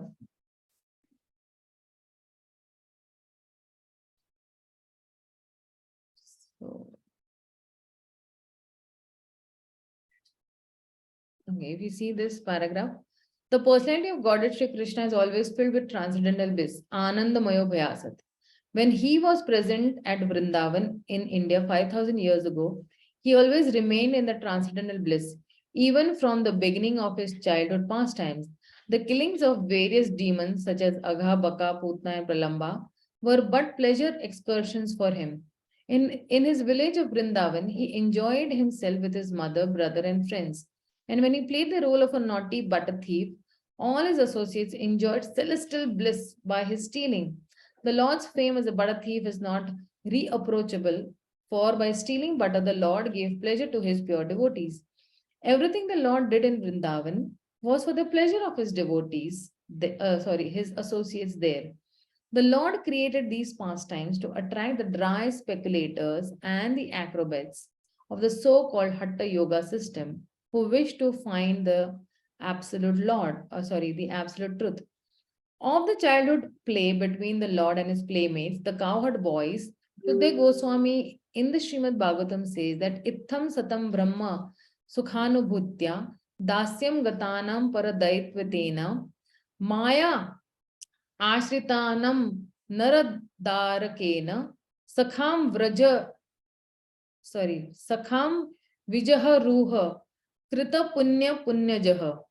The personality of Godhead, who is perceived by the impersonal blissful Brahman by the Gyanis, who is worshipped as the Supreme Lord by the devotees in the mood of servitorship, and who is considered an ordinary human being by mundane people, played with the cowherd boys who had attained their position after accumulating many pious activities. Thus, the Lord is always engaged in transcendental loving activities with his spiritual associates in various relationships of Shanta, neutrality, Dasya, servitorship, Sakhya, friendship, Vatsalya, parent affection, and Madhurya, conjugal love. Since it is said that Lord Krishna never leaves Vrindavan Dham, one may ask, how he manages the affairs of the creation. This is answered in the Bhagavad Gita 13.14 to 18. The Lord pervades the entire material creation by his plenary part, known as the Paramatma or Super Soul.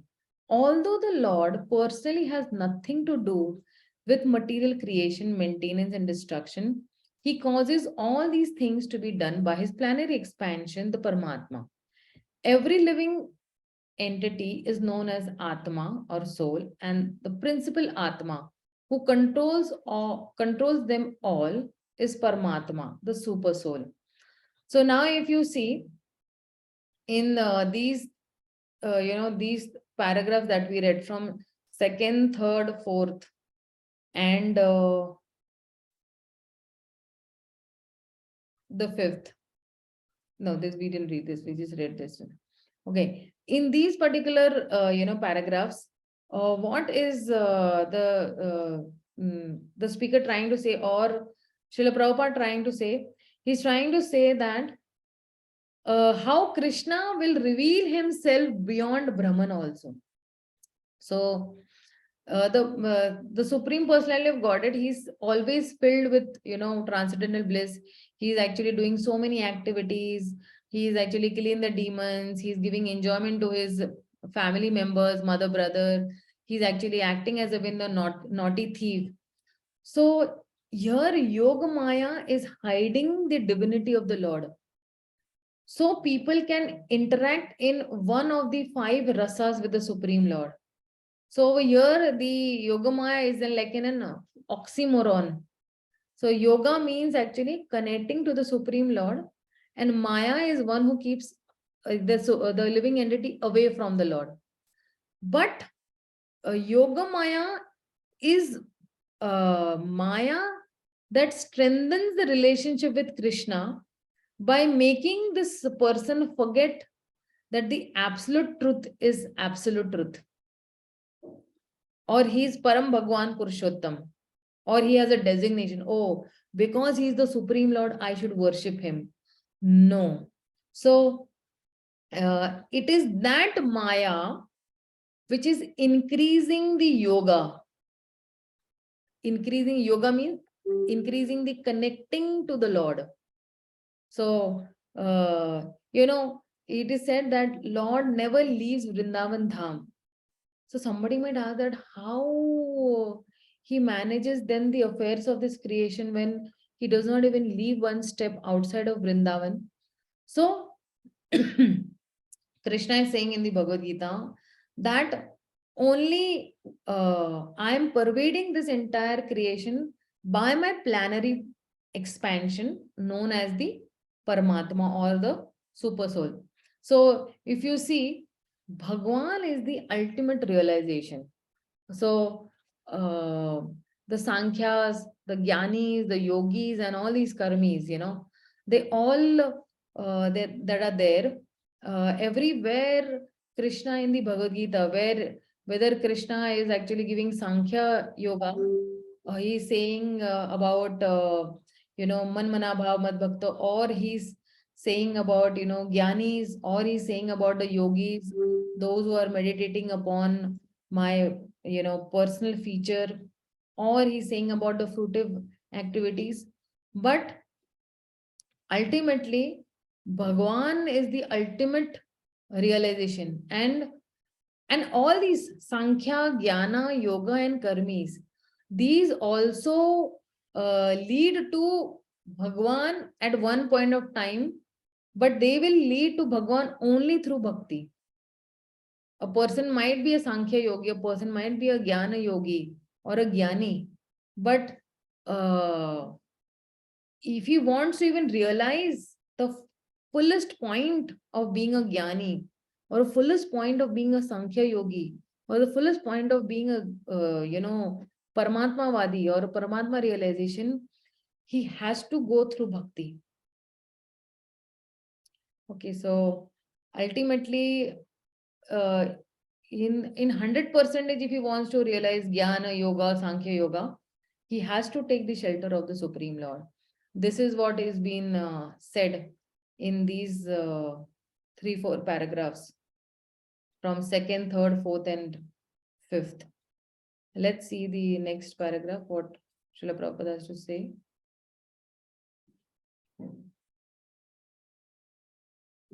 This system of God realization is a great science. The materialist Sankhya yogis can only analyze and meditate on the 24 factors of the material creation, for they have a little information of the Purusha Lord, and the impersonal transcendents are simply bewildered by the glaring effulgence of the Brahma Jyoti. If one wants to see the see the absolute truth in full, one has to penetrate beyond the 24 material elements and the glaring effulgence as well. Sri ISHOPANISHAD points towards this direction, praying for the removal of the Hiranyamay Patra, the dazzling covering of the Lord. Unless this covering is removed, so one can perceive the real face of the personality of Godhead. Factual realization of the absolute truth can never be achieved. So now you're here, the speaker is telling that please, going beyond this, analysis and the impersonal realization is to know the Supreme Lord. So this system of, God realization is actually a very great science.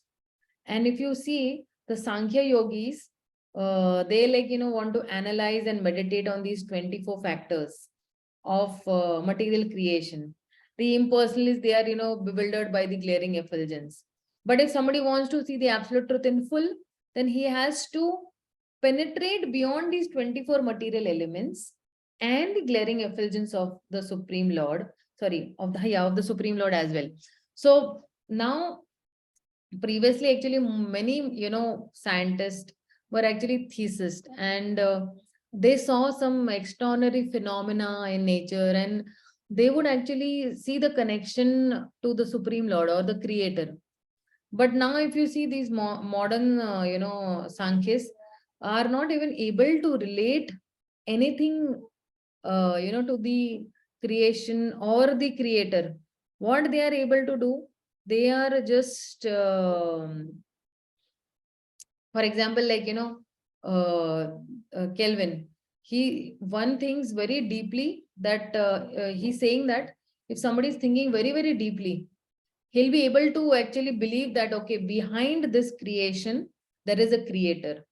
And even the Max Muller, he's also saying that he's seeing an atom, and he is seeing that how the Lord is so glorious when he is creating this one atom also.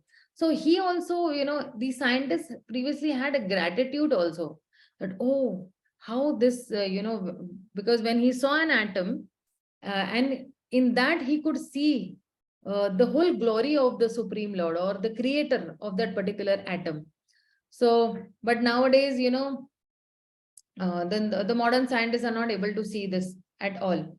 And that is why, unless this covering of this effulgence of the Supreme Lord is removed, nobody can see the Supreme Lord face to face.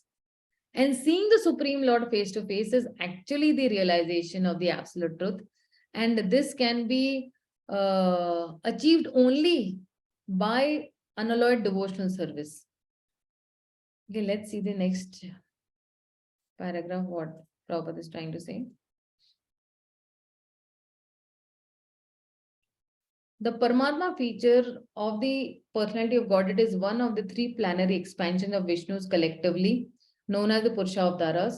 One of these Vishnu Avtaras, who is within the universe, is known as Kshirodakshaya Vishnu. He is the Vishnu among the three principal deities, Brahma, Vishnu, and Shiva.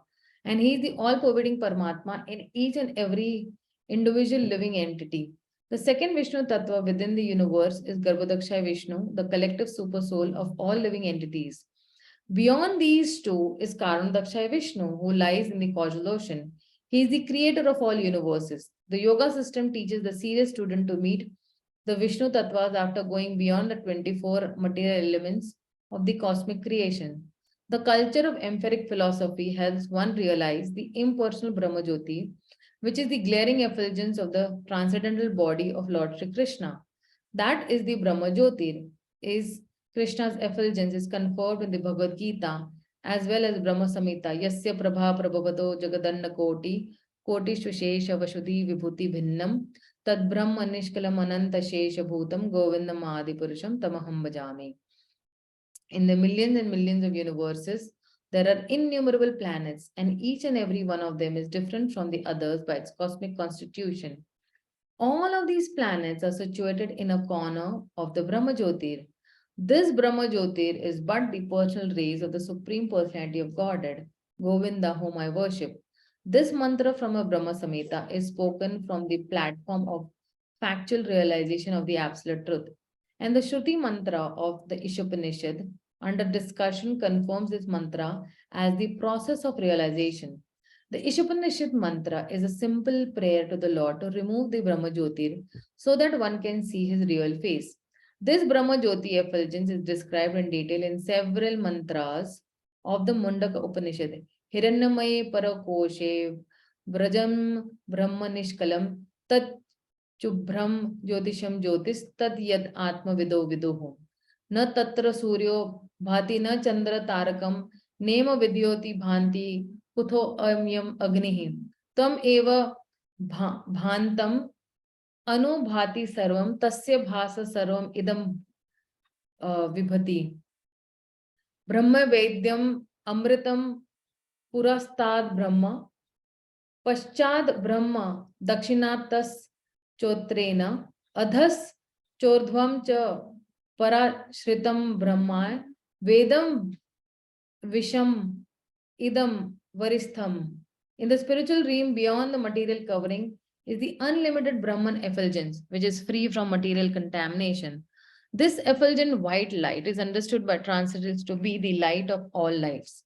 In that realm, there is no need of sunshine, moonshine, fire, electricity for illumination. Indeed, whatever illumination appears in the material world is only a reflection of that supreme illumination. That Brahman is in front and in back, in the north, south, east, and west, and also overhead and below. In other words, that supreme Brahman effulgence spreads throughout both the material and the spiritual skies.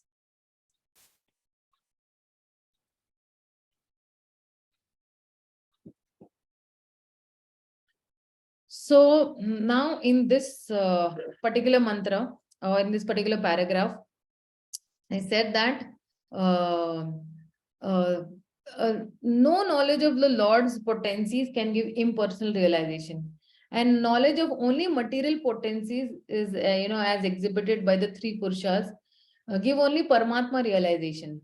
So the yoga system is teaching that a person who is very serious and serious students about this 24 elements, he should actually also understand what are the Vishnu tattvas also, and he should go beyond these 24 material elements also. And it is also said that in this what do you say, Brahma Samhita also, in the Mundaka Upanishad also, it is said that anybody who wants to understand this culture of empiric philosophy, it will help to understand only the impersonal Brahma Jyoti, but it will not help you to go beyond the Brahma Jyoti. Okay, so this is what is being said into this 7th paragraph. And about these three Purushas, I'll be explaining, this three Purushas explanation is a very deep explanation. Maybe it will take half an hour more. So I'm going to skip this part of Purusha Avtaras, and maybe I would be able to explain you in the next session. For now, we will just go to paragraph number 8 as of now, so that we can just quickly complete this mantra. The perfect knowledge, okay, we have another 3 paragraphs more to go, I think. Yeah, we just complete with 3 paragraphs. Perfect knowledge means knowing Krishna as the root of this Brahman effulgence. This knowledge can be gained from such scriptures as Srimad Bhagavatam, which perfectly elaborates the science of Krishna. In Srimad Bhagavatam, the author Srila Vyasdeva has established that one will describe the Supreme Truth as Brahman, Paramatma, Bhagwan, according to one's realization of him. So, जिस भाव में या जितनी आपकी spiritual realization है, या आप जिस लेवल पे पहुंचे हो, तो उस level से you will be able to understand the Supreme Lord as either Brahman, Paramatma or Bhagwan. 3 levels are there. Srila Vyasdev never states that the Supreme Truth is a Jiva, an ordinary living entity. The living entity should never be considered the all-powerful Supreme Truth. If he were the Supreme, he would not need to pray to the Lord to remove his dazzling cover so that the living entity could see his real face. So in this particular, paragraph, he's saying that the Anu can never be equal to the Vibhu. Anu is what? Anu Atma means we are Anu Atma. Anu means small and Vibhu means infinite. हम अनु है, भगवान विभु है, भगवान infinite है. So we can never be equal to the Paramatma. So there could be an argument that if there were the Supreme, he would need not to pray the Lord to remove his dazzling cover so that the living entity could see his real face. So this argument has been refuted by Srila Prabhupada, that perfect knowledge means only knowing Krishna as the root of this Brahmal effulgence, and this knowledge can be gained only by Bhagavad Gita and Srimad Bhagavatam. And primarily the Bhagavatam is actually stating, because Vyasdev never stated that the supreme truth is the Jiva over here. Okay, so let's see the concluding part of the 9th and the 10th paragraphs, what the Lord is trying to say, or Srila Prabhupada is saying that.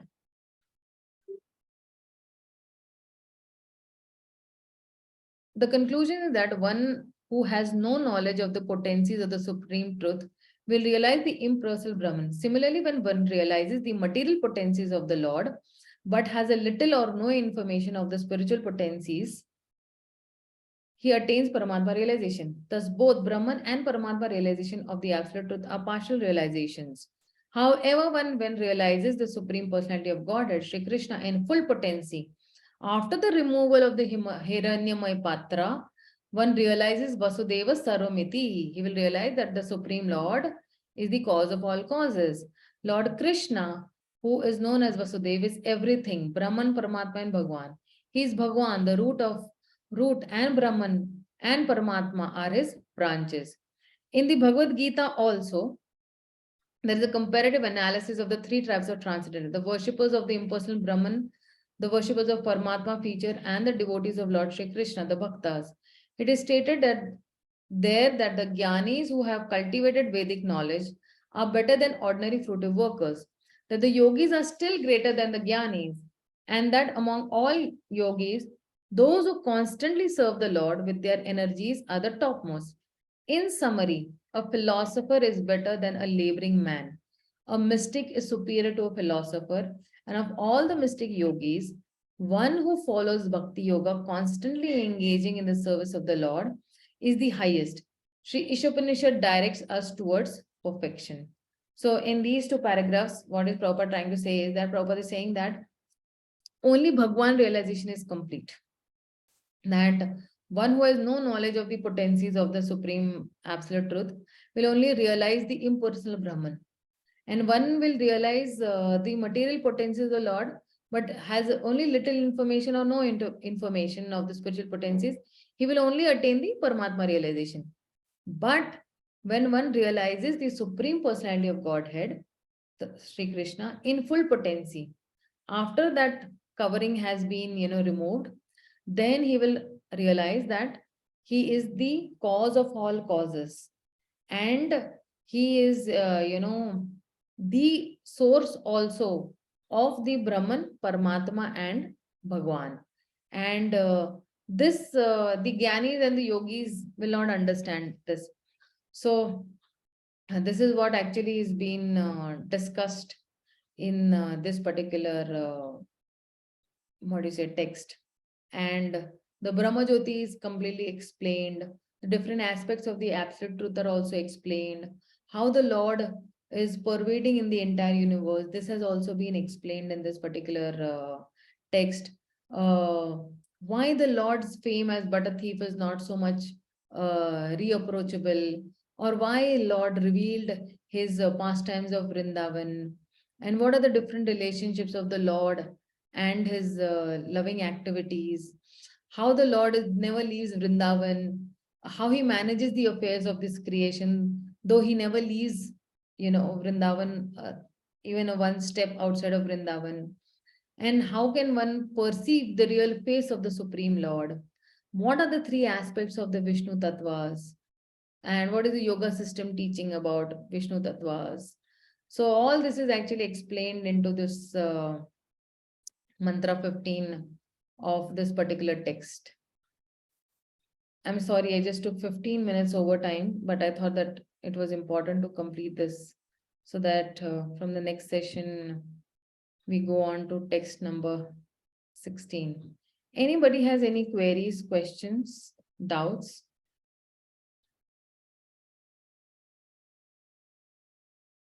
Yes, Aiba.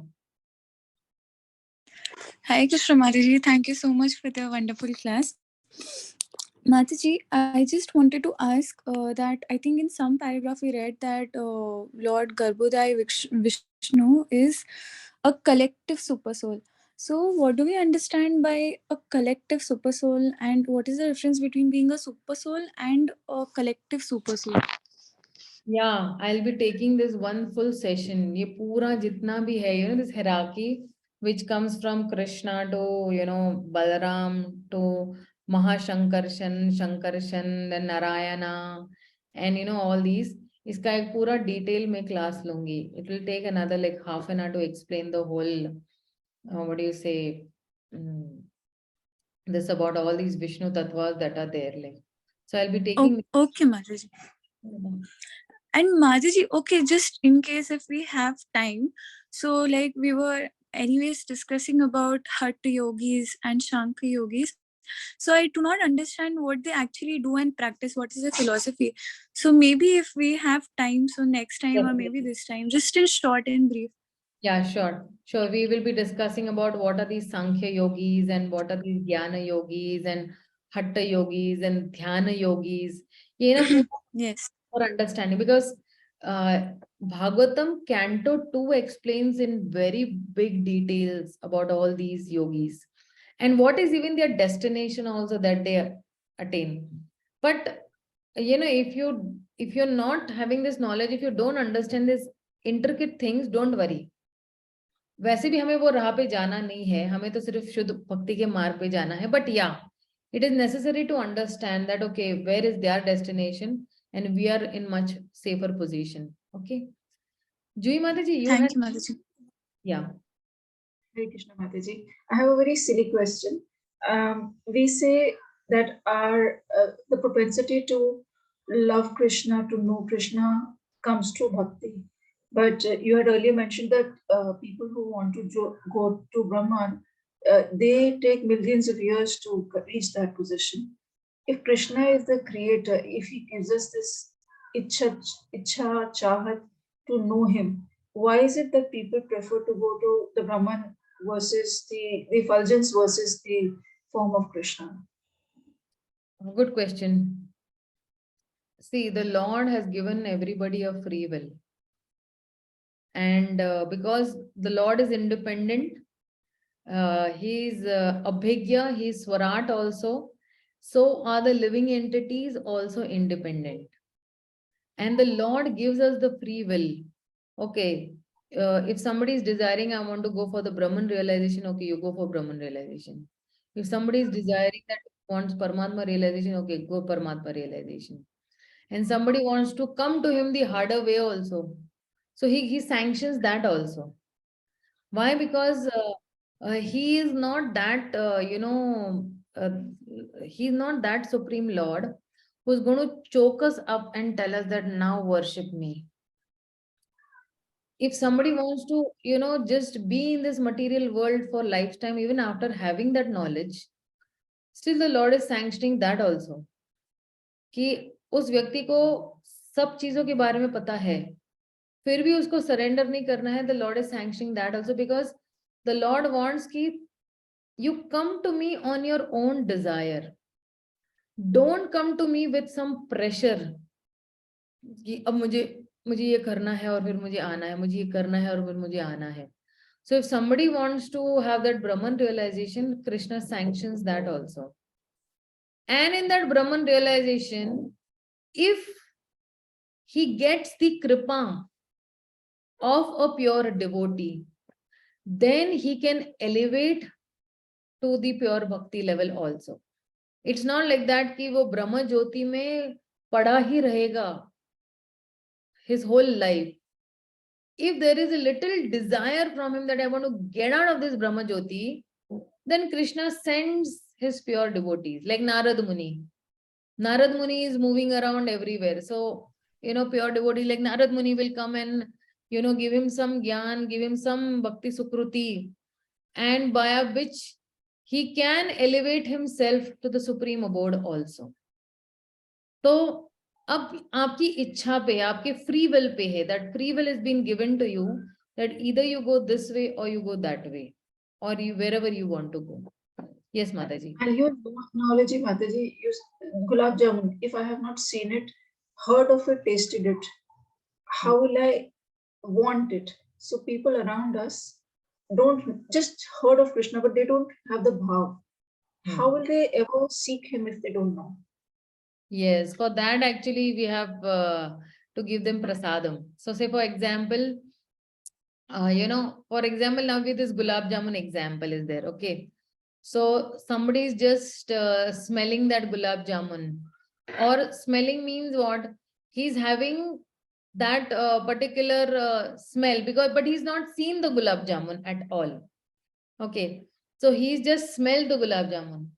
And in our analogy that we are saying that somebody who is not even seen Krishna, but actually if you see in India na, sabko pata hai Krishna kaise dikhte hai, because everybody is seeing the form of the Lord. तो अब उनके दिमाग में वो idea है कि ये भगवान है. Now let's take another example where in some part of the world people don't know only what Krishna is. कभी देखा भी नहीं है उनके पिक्चर को. So then in that case, what to do? In that case, we have to give them prasadam. Prasad kha ke mercy le ke at least bhakti. So we are developing their bhakti unmukhi sukruti. वो sukruti का जब जो घड़ा है, or that pot will be filled with sukrutis, then immediately he will take up to Krishna consciousness. Immediately he will be able to understand that yes, I am suffering. I need to get out of this suffering. And on this seems a little solution. So you are developing even their shraddha and faith towards the Lord. Shraddha are two types. One is komal shraddha and one is firm faith. Solid shraddha, you can say that, that way. Thank you, Mataji. That was really helpful. Thank you, Mataji. And thank you for your intelligent questions, because sometimes what happens is,